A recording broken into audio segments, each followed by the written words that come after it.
When I was a kid, I dreamed of being an explorer, charting unknown landscapes, uncovering species hidden in the depths of remote jungles or forgotten islands. Back then, the world felt limitless, filled with mystery waiting to be uncovered. But as I grew older, that sense of wonder began to fade, replaced by the realization that there were fewer and fewer frontiers left to explore. And yet, that feeling, the thrill of discovery, never truly left me. The topic of this week's video reignites that spark.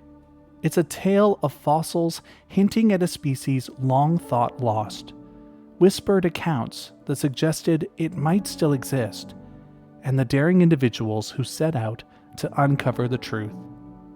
In this video, we're diving into the extraordinary history of New Zealand's Notornis, better known today as the Takahē.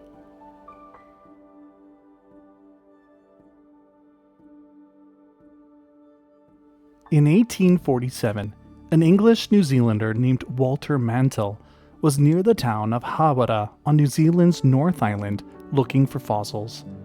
It was a hobby he had picked up from his father, Gideon Mantell, who was a paleontologist.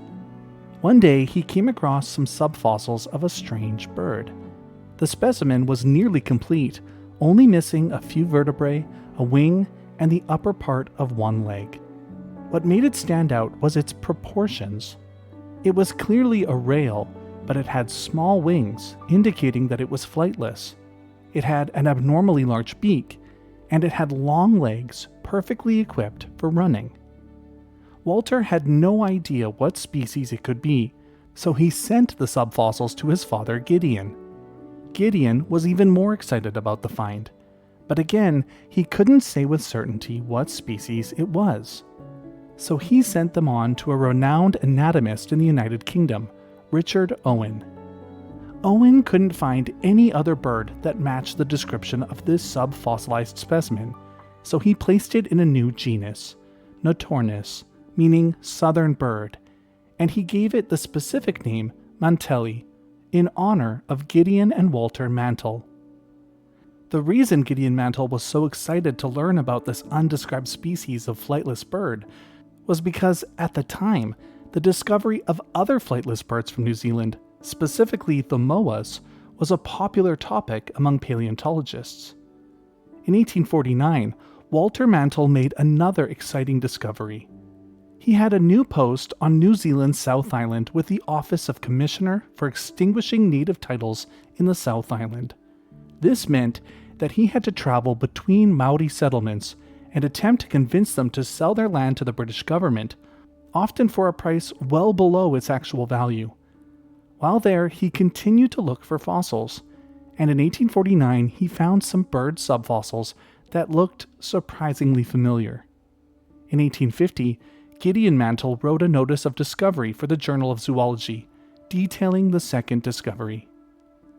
Towards the close of last year, I received from Mr. Walter Mantell another extensive and highly interesting collection of fossils, minerals, and rock specimens obtained during his journey along the eastern coast of the Middle Island, from Banks Peninsula to the south of Otago, in the capacity of Government Commissioner for the Settlement of Native Claims.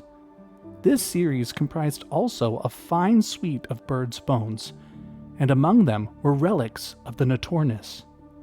So by 1849, it was established that these large flightless rails had a range that had included both the North and South Islands, but no living birds were known to scientists at the time, so they were considered extinct. But not for long.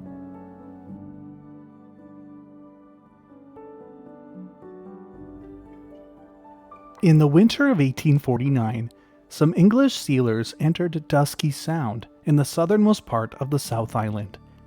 As they went ashore with their hunting dogs, they noticed a set of large avian footprints in the snow. The tracks were unfamiliar to them, and they set off in pursuit of this mystery prey. They eventually came upon the bird that had left the tracks.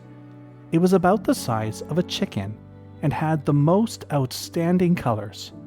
Its body was hues of blue, turquoise, and green, and its large beak, legs, and feet were bright coral red.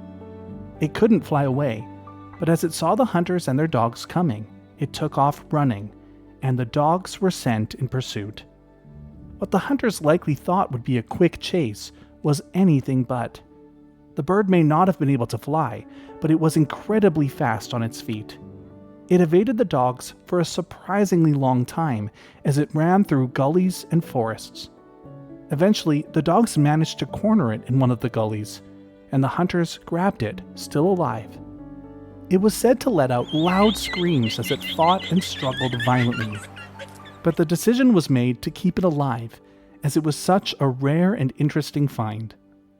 They took it back to their ship, caged the bird, and continued sailing. For 3 or 4 days, the large mystery bird was kept alive aboard the ship, until the hunters couldn't resist anymore. They slaughtered it, roasted it over a fire, and shared it among the crew. It was said to be delicious.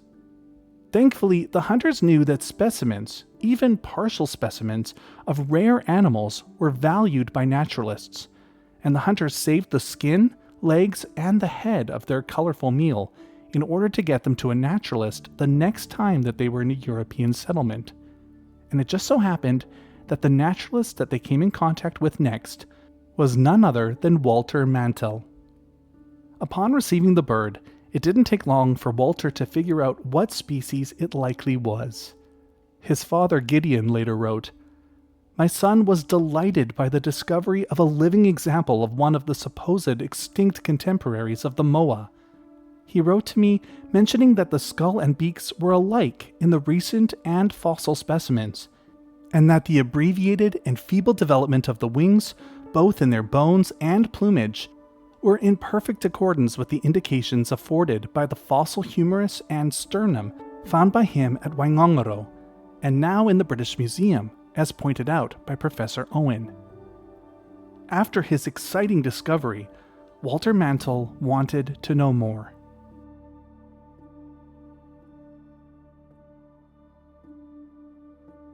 Being that Walter Mantell was working in close proximity to the Maori, he decided to ask them. As he traveled from settlement to settlement, he spoke with the Maori about any flightless birds they may have encountered or heard of through oral tradition. Accounts of the animals their ancestors had encountered, but that were already long gone, were abundant. For example, some of the Maori even knew about the giant moas, despite the fact that they had been hunted to extinction nearly 400 years prior. Most of the Maori that Walter Mantell spoke with had no idea that this bird existed at all, but a few claimed that they did. According to some of those that he interviewed, it was known that a large rail was contemporary with the moa and formed a principal article of food among their ancestors. It was known to the North Islanders by the name of moho, and to the South Islanders by that of Takahē. But the bird was considered by both natives and Europeans to have been long since exterminated by the wild cats and dogs, not an individual having been seen or heard of since the arrival of the English colonists. Both Walter Mantell and his father Gideon felt that the Maori, not having a Western education, were unreliable scientific observers. They had a strong bias against Maori accounts, and instead preferred to see if long-time English residents of New Zealand had any stories of their own. They looked to a Reverend Richard Taylor, who had lived in New Zealand since 1835. Reverend Taylor had produced some writing on the species he encountered. Of note, a work called Leaf from the Natural History of New Zealand. In his writing, he made note of a bird that the Maori called moho. They described it as a black rail, wingless, the size of a fowl, with a long red bill and red legs. According to them, it had been decimated by introduced cats, and it made a sound that they described as keo keo. There were a few inaccuracies in the description. For one, it was described as being black, and second, it was said to have had a long bill. But these inconsistencies can be easily forgiven, considering the fact that the accounts are likely from oral tradition. The next time a living bird was recorded was only 2 years later in 1851. Gideon Mantell received the bird from some Maori hunters who had found it on Secretary Island, just north of where the first live specimen had been found. Apparently, the birds were well known to this particular group of Maori, who regularly traveled long distances specifically to hunt these supposedly delicious birds. Despite having 2 living records in the span of only 2 years, the species was actually extremely rare by this point. After the 1851 encounter, the next confirmed scientific record of the species was 28 years later, in 1879. Just north of the Mararoa River, about 15 kilometers southeast of the southern end of Lake Tianau, a hunter's dogs ran down a chicken-sized bird, and the hunter managed to capture it alive. Unfortunately, he then killed it and hung it up on the ridgepole of his tent. The next day, a station manager named J. Connor visited the camp and noticed the large blue and green bird. He suspected that it was a notornis. The hunter gave it to him, and he carefully skinned it, preserving both the skin and the bones. This specimen was later sent to London and put up for sale, but it remained unsold for 2 years before being purchased for £110 and donated to the Dresden Museum in Germany. Unfortunately, the specimen disappeared during World War II, and its fate remains unknown. But before it disappeared, something interesting happened. The specimen came under the examination of Adolf Bernhard Mayer, the museum's director. While working on a comprehensive bird classification project, Mayer closely studied the skeleton and compared it to the fossilized specimens that had previously been discovered. He identified notable skeletal distinctions between the Fiordland bird that they had in the museum, which was from the south, and the earlier North Island specimen described by Richard Owen. Convinced that these differences warranted a separate classification, Mayer formally described the species from the south as Notornis hosteteri, in recognition of Austrian geologist Ferdinand von Hostette. The Notornis was no longer considered a single species, but 2. The final confirmed sighting of a living Notornis was 19 years later, in 1898. On August 7th of that year, a female bird was caught by a dog named Ruff, owned by a musterer named Jack Ross. It was captured near Middle Fjord on Lake Tianau. The specimen was not quite dead when the dog brought it back to its owner, but it succumbed to the injuries inflicted by the dog shortly after arriving back at the camp. Recognizing its significance, Ross and his brother rode 40 kilometers to the southern end of the lake to send the specimen to the city of Invercargill. This specimen was sold to the New Zealand government for £250 and fully preserved, including its skin, bones, and internal organs. Later, it was mounted in the Dunedin Museum, where it remains to this day. But by the start of the 20th century, the sightings dried up. While large blue and green rails were occasionally reported, it was hard to say for sure if these were Notornis or the similar and related Pukeko. No bodies or feathers were collected, and the eyewitness accounts weren't considered reliable.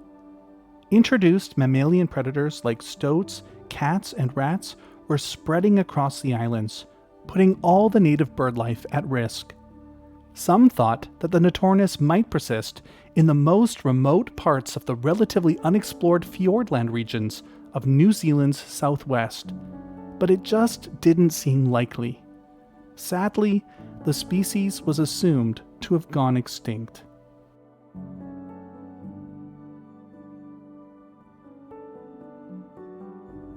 "50 years passed without any evidence that the Notornis persisted. Despite the fact that most scientists in New Zealand had given up hope for their survival, one man wasn't quite as certain.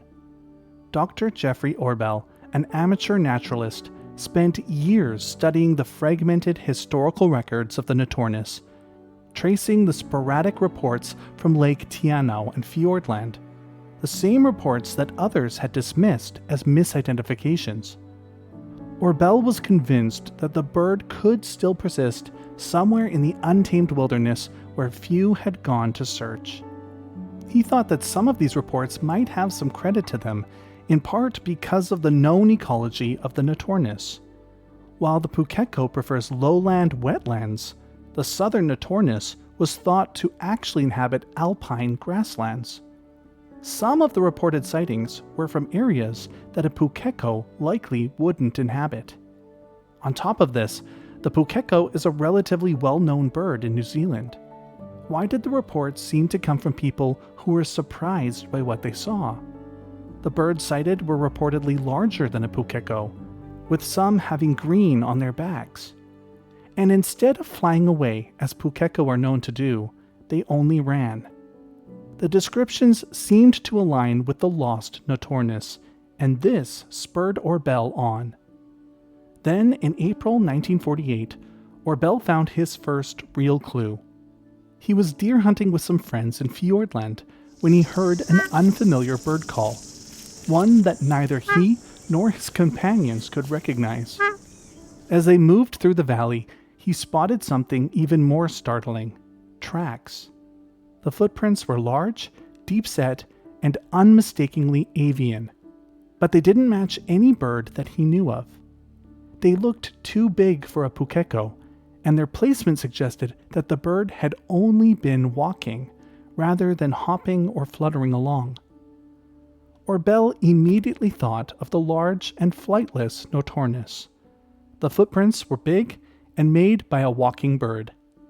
Being that they were fresh, he knew that this could be proof that a Notornis had moved through the area only hours before. Determined to follow up on his discovery, he methodically planned a search, analyzing likely habitats, reviewing descriptions, and considering the bird's elusive nature. Fiordland's Murchison Mountains had long been overlooked.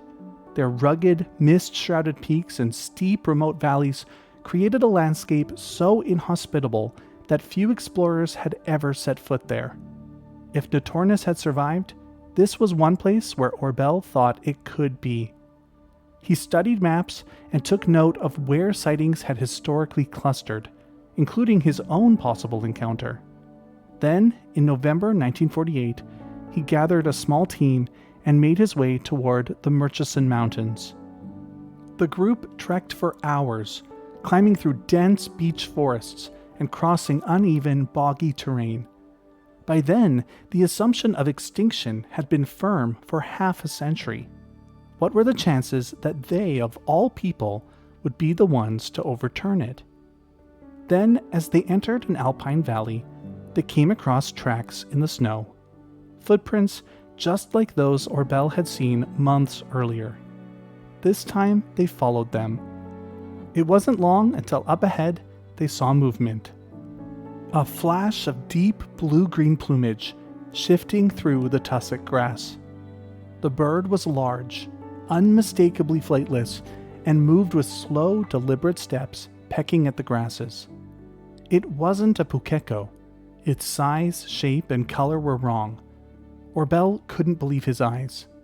There, standing right in front of him, was the lost bird itself, a Notornis. Amazingly, they didn't just find a single survivor, but 3 adult birds.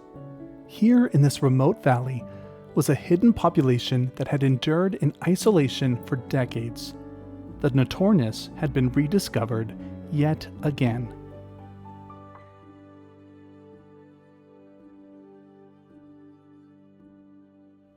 The population of surviving Notornis was extremely small and fragile, with only about 100 found to still be surviving, so efforts were made to protect the species immediately. The first step was to establish a conservation site for the birds, and only 1 year after their discovery, the government of New Zealand approved a protected area in the Murchison Mountains that encompassed the valley where the birds had been found. But protecting their habitat wasn't enough. Clearly, the birds had struggled to survive over the past century, and their range had been drastically reduced, from once covering both of New Zealand's main islands, to now only inhabiting one small corner of the South Island. Scientists needed to know more, and they immediately began studying the birds. They studied their habitat, their breeding habits, and their diet. quickly discovering that they survived primarily on the leaves and seeds of the tussock grass that they were found living in. But early studies also found that the Notornis were struggling to compete with a large introduced mammal from Europe, the red deer. So hunters were sent in to deal with the problem. It turned out that reducing deer numbers in the mountains wasn't going to be as easy as they initially thought. Efforts in the 1950s not only proved ineffective, but the deer population actually increased over the course of the decade.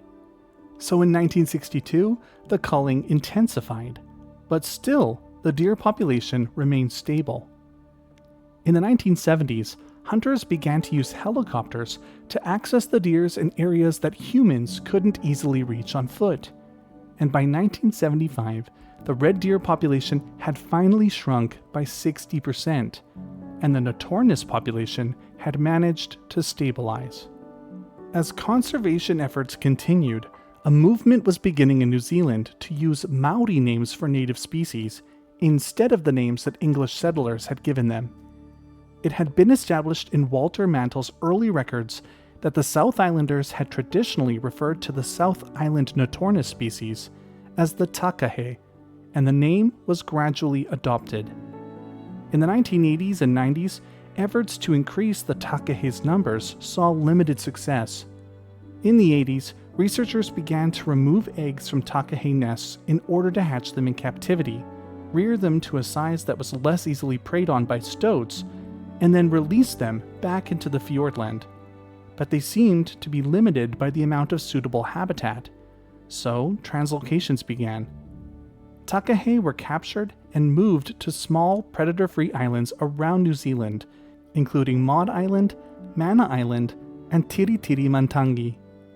Not only could the birds live in these islands in peace, but their resulting offspring could be relocated back to their native range in order to supplement the population there in the future. Through the 1990s and early 2000s, the Takahē population saw a small but steady growth. In 1983, there were only about 120 known surviving birds. By 2005, that number was up to 160, a 30% growth. But in 2007, all of that progress was lost. Every 2 to 6 years, beech trees in New Zealand undergo a mast event in which they produce far more seeds than normal. This abundance of food would normally be good for the native wildlife of the islands, but sadly, it was also good for introduced mammals, in particular the stoats. The stoat population that year exploded, and the population of Takahē fell as a result, from 160 down to only about 80, a loss of half of the global population. Scientists realized that having almost all of the birds in a single spot was potentially going to prove disastrous for the Takahē in the future. So from 2007 until the early 2020s, the total number of sanctuary sites was increased to 18, spread across New Zealand. These sites house the birds on offshore islands or in protected areas where predators cannot reach them. But in order for the species to succeed, they needed to make sure wild populations were also surviving without human aid. In 2023, a new wild population was introduced to Greenstone Valley. And in February of 2025, 18 Takahē were released into Reese Valley. It's hoped that these new wild populations will continue to thrive, but only time will tell. Through endless conservation efforts, researchers have managed to get the total population of Takahē from a low of 80 in 2007 up to over 500 birds surviving in both the wild and in sanctuary sites today. Of course, only the southern species, which is now scientifically classified as Porphyrio hochsteteri, still survives. The North Island Takahē, also known as the moho, has never been rediscovered, and it's thought to have died out shortly after the arrival of the Maori to New Zealand, though it too may have persisted into the 19th century, just like its South Island cousin. If you've ever had the pleasure of seeing a Takahē in person, consider yourself extremely lucky. Not only are they among the rarest animals in the world, but one of the few species that we've managed to successfully rediscover, not once, but twice. And that's it for this week's video. I hope you enjoyed learning about the Takahē as much as I enjoyed researching it. I need to say a special thanks to my patrons. Without their ongoing support, I wouldn't be able to produce a video like this every week. If you want to support the channel, consider joining us on Patreon. The link is in the video description below. Thanks for watching, and I'll see you next time.